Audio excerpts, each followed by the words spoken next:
Hola de nuevo. En esta ocasión vamos a estudiar o seguir estudiando el portátil Lenovo que veníamos viendo el circuito Charger, fuente de 3 y 5, y ahora vamos a estudiar pues el circuito de control, el embedded controller, un control embebido que está en la página 44 y vamos a ver un poco cómo funciona.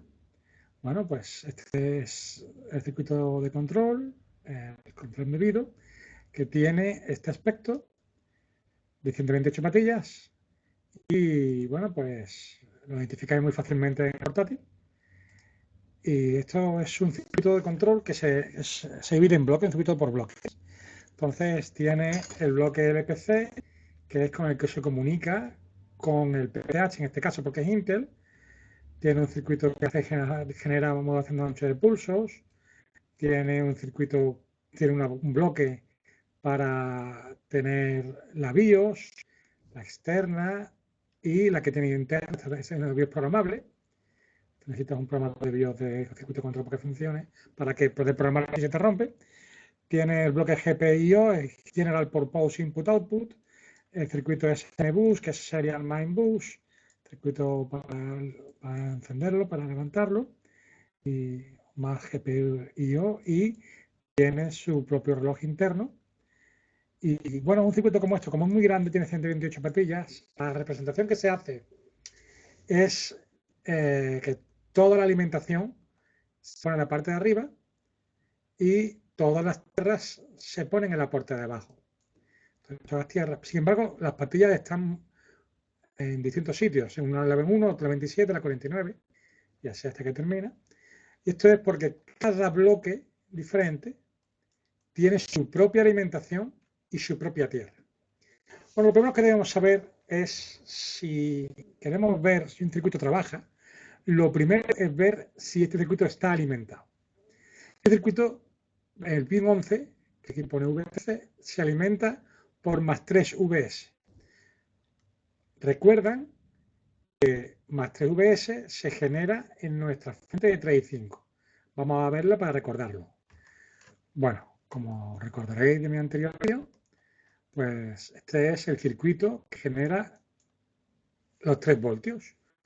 Bueno, este circuito se alimenta por aquí por B+, genera más 3 VLP, más 3 VLP convierte en más 3 VL a través de este jumper. Cuando está trabajando, cuando tiene el enable del circuito de control encendido, genera más 3 always. Aún no tenemos más 3 VS. Vamos a buscarlo. Bueno, aquí está. Como otra forma de 3 VOL, que es la que genera automáticamente, que hemos visto cómo funcionaba, a 3 VS, que es el que alimenta nuestro circuito de control. Aquí tenemos un transistor MOSFET de KN, le aplican 3 always por aquí y por esta puerta abren el circuito para que le dan a la puerta un voltaje mayor de 3 voltios. Tendremos que estudiar este 20 voltios.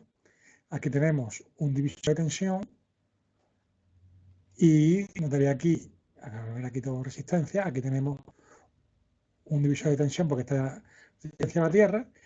Notaría aquí más de 3 voltios y este MOSFET conduciría y transformaría la corriente 3 VS.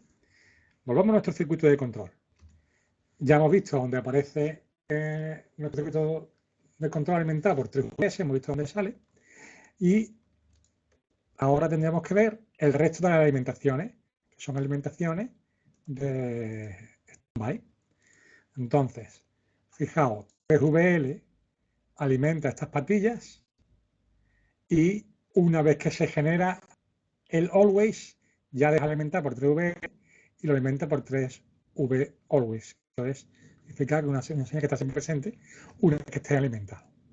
Bueno, cuando el circuito está alimentado, ya hemos visto cómo se alimenta el circuito, entonces hace las siguientes cosas. Lo primero que hace es resetearse a sí mismo. Lo que se suele hacer es mandarse un reset inmediato. Mira, en el partida 93 aparece ECRSM RST, es un resume reset que va a la página 8, que es el PCH, y mandará resetear todos los relojes. Enseguida que hace eso, en la página 111, en la patilla 111, genera el EC-ON. Este es el que activaba nuestra fuente de 3 y 5 para convertir el voltaje en always. Recuerden cómo funcionaba. Bueno, otra señal que es muy importante es el lead switch. El lead switch es el sensor de que tenemos la pantalla levantada. Si vamos a la página 45, aquí podemos ver cómo en el conector del botón de power tenemos la señal del lead switch. Esta lo que tiene es que el mismo circuito de control genera 3 voltios y tenemos un circuito que no es más que un sensor magnético. Entonces, cuando la pantalla baja, ese sensor magnético manda a tierra la señal de 3 voltios.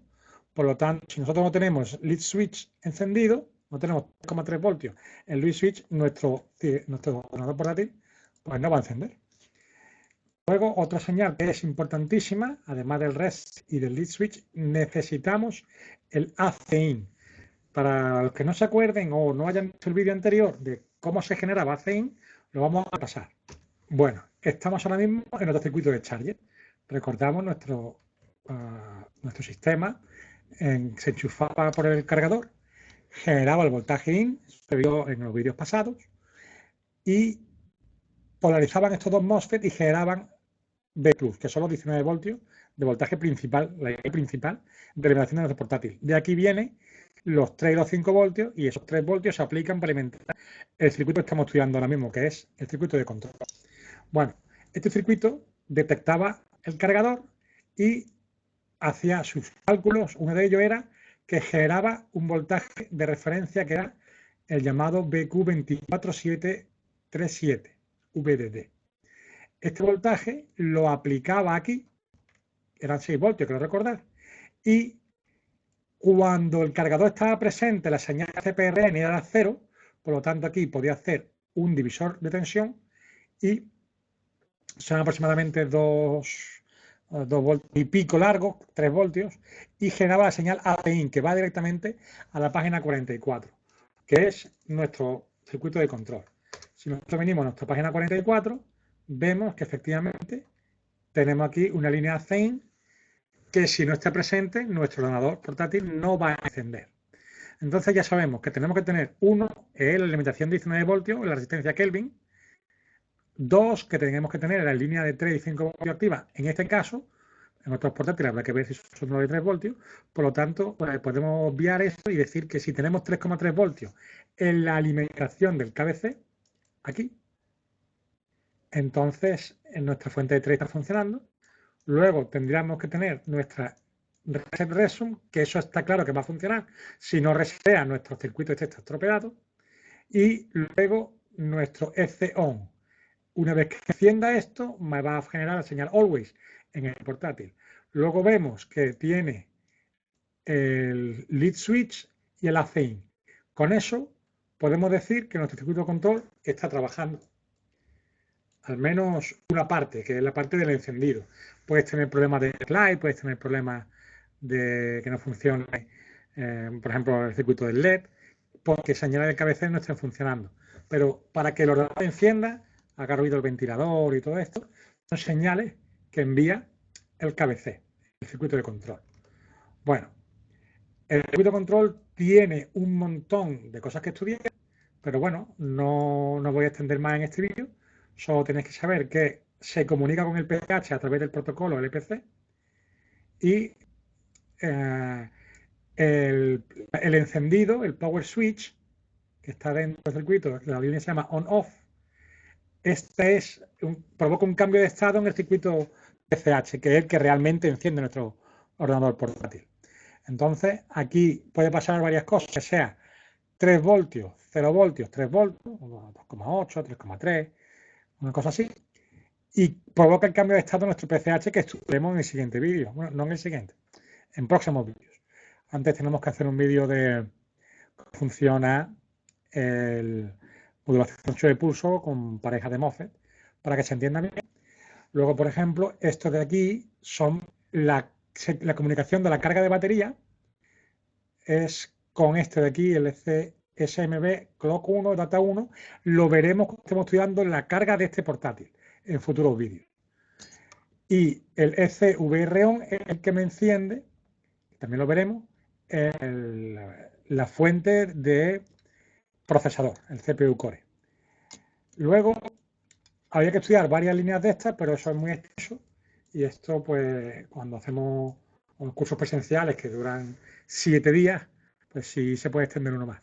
Y un vídeo que dura 12 minutos, pues solamente deciros que tiene que estar alimentado el KBC, tiene que tener la línea de reset, tiene que tener la línea de lead switch, tiene que tener la línea ACIN, tiene que tener el ECON para que pueda encender. Si no, esto no va a encender en la vida. Si nos falta una de estas líneas, habrá que ver, por ejemplo, si nos falta el lead switch, habrá que ver en la página 45 qué ha ocurrido. Si nos falta la línea, por ejemplo, no en el USB, el USB on, pues en la página 40 y 45 habrá que estudiar la electrónica de allí. Conforme vayamos avanzando en los vídeos de electrónica que estoy dando, pues seremos capaces de detectar muchas de las averías. Haré otro segundo vídeo de KBC, pero una vez que hayamos dado modulación de ancho de pulso y todas las fuentes convertibles de CDC, para que podamos entender mucho más cómo funcionan estas líneas, cómo protegen estas líneas, cómo ponen sensores estas líneas y cómo el circuito de control, aunque es muy importante, no es el que enciende el ordenador, pero sí es el que decide si le vamos a dar línea de encendido o no.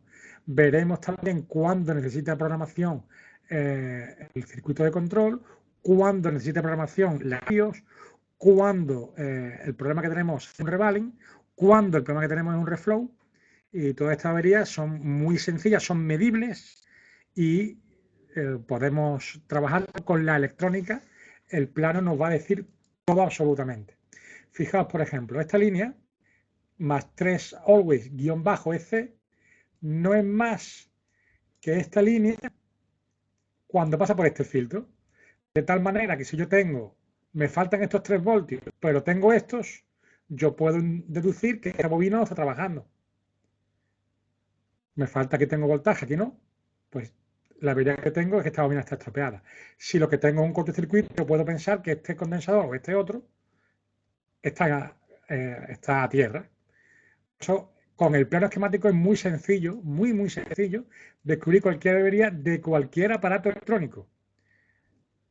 Bueno, pues un saludo y espero que os haya gustado y nos vemos en el próximo vídeo.